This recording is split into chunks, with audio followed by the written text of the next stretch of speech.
Once you got your cable and you're ready to install it, you better know how you're going to power it up. When running heat cable, oftentimes you will find an outlet like this on your house, and it's going to be most likely a 120 volt power source. I would keep it that way, don't change it. But depending on your amperage, you can plug your heat tape into this and power things up, especially if your downspouts are close to the power source. Your heat cable can be powered up if it's coming down a downspout located near an air conditioning unit. You will never use your AC in the wintertime, and if you do, you got other problems. Soffit plugs are often a great power source for heat cable. Another way you can control your heat cable is with a simple Wi-Fi switch. This is telling the communicator box or your control box to activate the cable, and your electrical panel powers it up.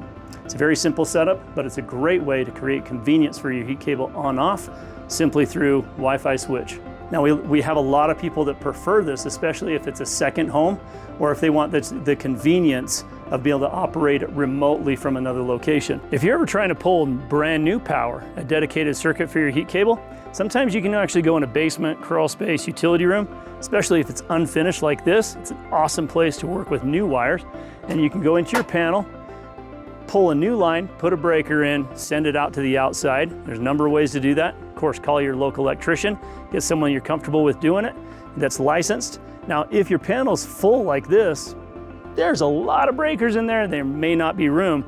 If that's the case, sometimes you can add a sub panel like we've got here, and the breaker in here powers this up. But of course, consult with your local electrician, have them do that part if you're not comfortable with it.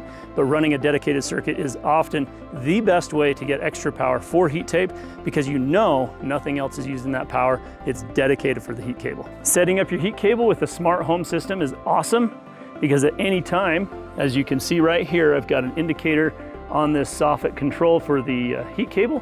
I can tell it to turn on or off by using something like Alexa. Alexa, turn the heat cable on for 10 seconds. Whoa, there you go. But what I like about doing this and using a smart switch or a smart control in the home is you can voice activate it from anywhere when you get home, if you're out on vacation, and then you can tell it to turn on for a period of time. That way it automatically turns off. You don't have to remember to turn it off. We see a lot of people that forget to turn it off come springtime and through the summer, their heat tape is still running and still on. Your service meter like this is often a great source of power if it's up to date and up to code.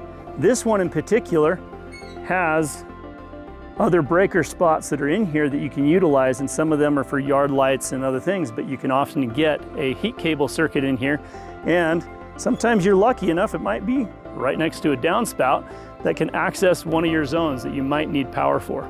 So if you've got your pre-connected kit and you've been following along with our series, you've probably got it already figured out where you're going to plug it in and you're ready to go. Now, we want to know about your project. We want to hear about your success. So please leave some comments below, send some videos in so we can highlight them and share in your success.